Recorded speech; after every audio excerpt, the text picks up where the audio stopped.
Hello everyone and welcome to part 2 of the space topic.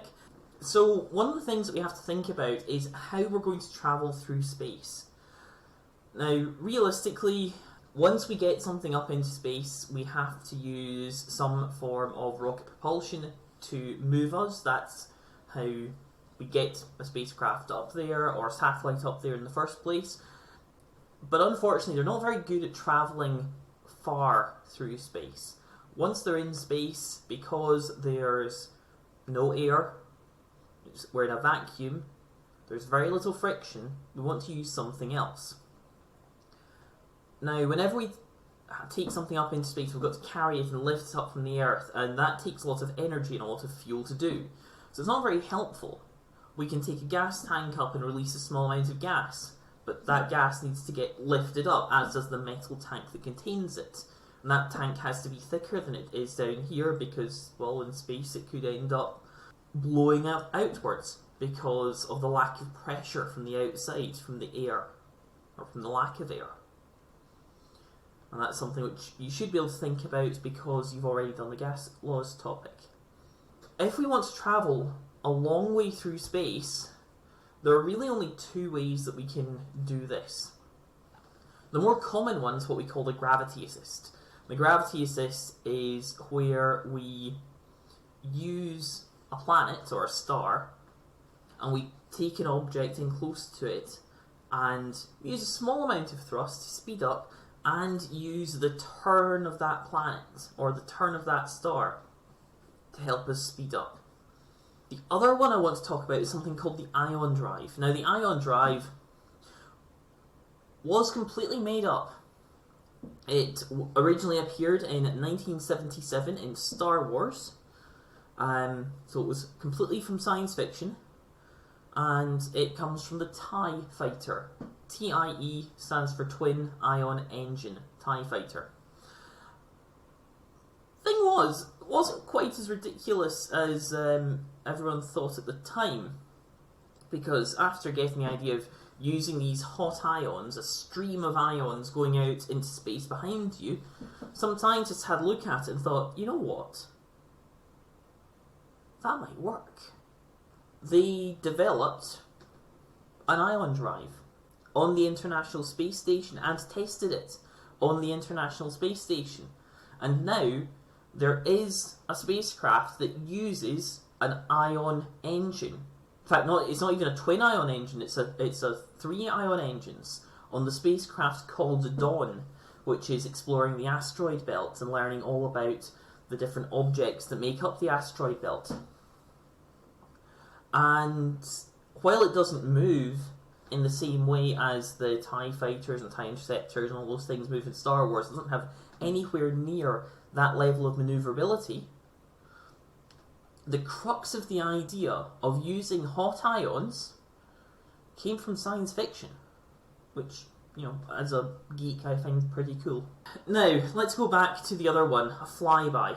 This is how a flyby was used to get the Cassini spacecraft to Saturn much, much quicker than would normally be possible. What happened was the scientists looked at the orbits of all the planets and realised that there was a way to get the Cassini spacecraft out to Saturn in just 7 years, as opposed to what would normally take about 12 years to get there. And they did that not by going directly from Earth to Saturn, but instead going a very indirect route. So they launched from Earth, and they actually aimed for Venus first. And as they got to Venus, they used Venus to speed up, and then they got to Earth. And they used Earth to speed up. And then they went back to Venus, and used Venus to speed up again. And after that second Venus flyby, they zoomed out and passed Earth's orbit again, heading out. It did a manoeuvre in the asteroid belt, managed to speed up and get accelerated by Jupiter as well, and then finally managed to arrive and insert into orbit in Saturn. And it stayed there for years. Over 15 years, Cassini was in Saturn's orbit, taking pretty much any photograph you have ever seen of the ringed planet. And while it isn't part of the course to see these images, I think it's always useful. So these are a few of my favourite images that were taken by the Cassini spacecraft. Top left, the 6 small images up there are pictures of different moons. My personal favourite of the ones which you can see in those 6 is Mimas, which is the second on the left, and it just looks a bit like the Death Star to me. The one that's to Mimas's right, which appears to have that kind of rainbow hue on it, we've got a much better image of, dead centre at the top. That is Titan, which is the only moon in our solar system which has an atmosphere. And actually it's the object with the closest atmosphere to Earth's, with over 90% nitrogen. I think it's actually more like 98% nitrogen its atmosphere is made of. The top right, that's another moon. That one's called Enceladus. And those little sprays that you can see coming out of the side of it, that's liquid water. Liquid water being sprayed from underneath the surface of that moon. And as you may remember from all the way back in second year, maybe for some of you even back in primary school, liquid water is what we need for there to be life. That means that Enceladus, that moon orbiting Saturn, is one of the places that we're looking at thinking there is a small possibility that there might be microscopic life. The image of Saturn that you can see on the bottom on the left hand side, that is a solar eclipse taken by Cassini, so the sun's completely on behind Saturn there. That is the Earth. That is the Earth all the way from, as it's seen all the way from Saturn.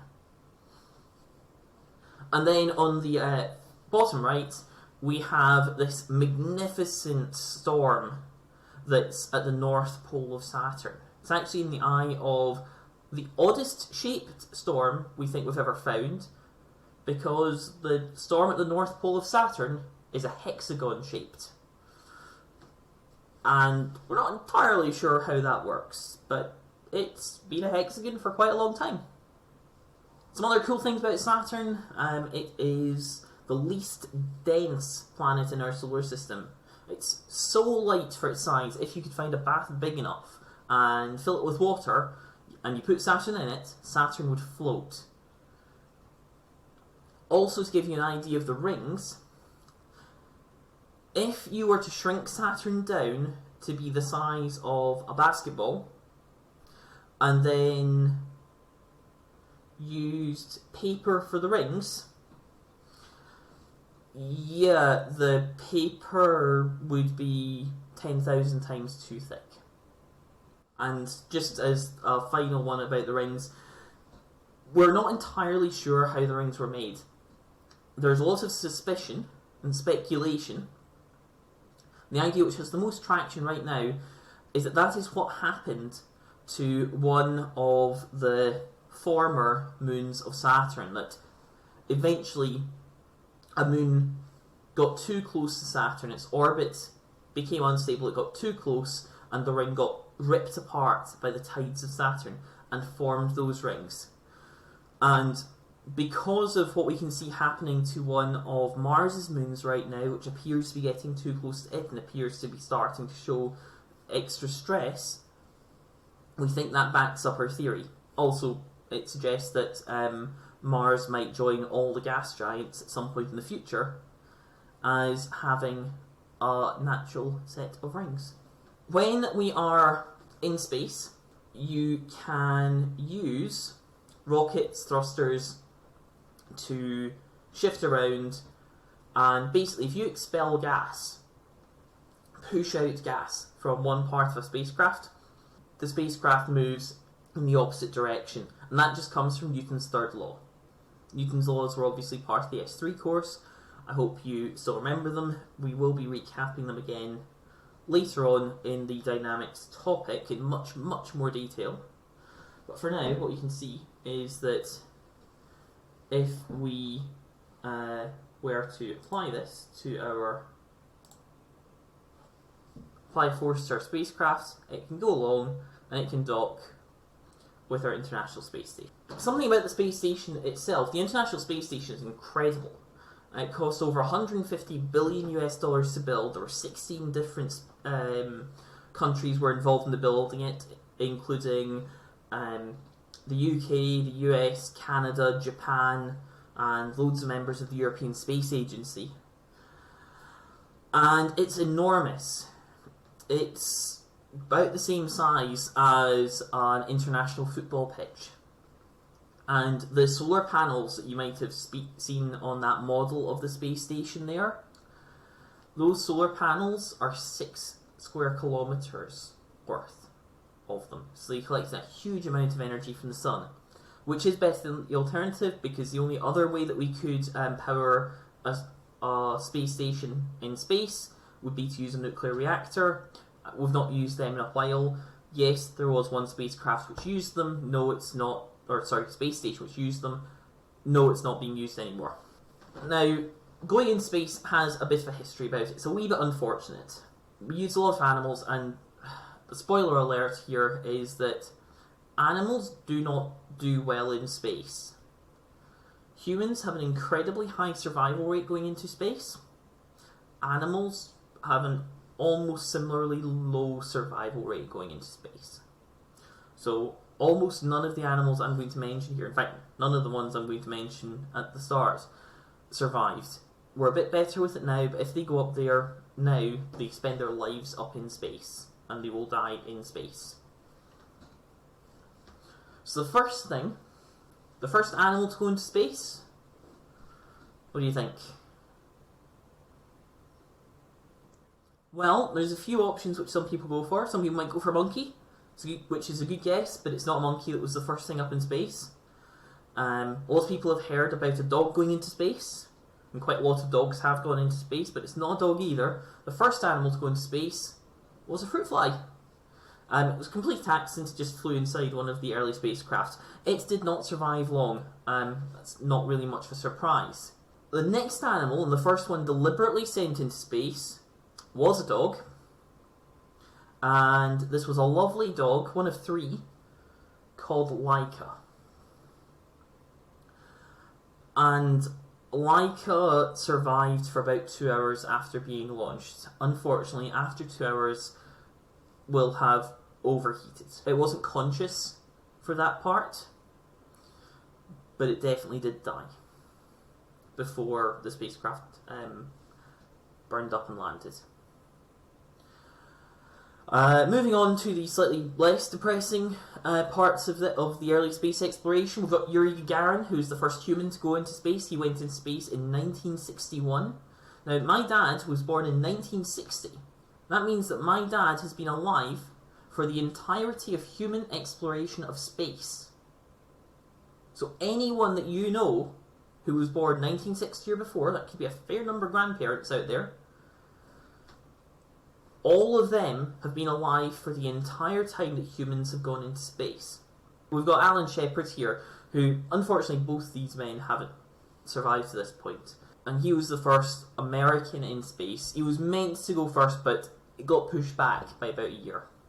If the idea of your grandparents being alive for the whole of space travel isn't impressive enough, Valentina Tereshkova was the first woman to go into space. She went into space in 1963, so 2 years after Yuri Gagarin. There was just 2 years in it between the first person in space and the first woman going into space. And Valentina Tereshkova is still alive. She's still going around and giving talks on her experiences at being one of the first humans to ever go into space. And she did say that she would quite happily go to Mars if the opportunity arose, to be one of the people who set up a potential colony on Mars to allow us to explore the red planet. I think that's just incredible. And the thing is, all these people were pioneers when it came to the risks involved. They had to think about all the different risks that they could have. And when it comes to crewed spacecraft travel, that's the NASA terminology, by the way, it's crewed, not manned, because, you know, as has been seen with Valentina going to space, it's not a men-only thing, it's a crewed spacecraft. There are 4 big risks associated with it.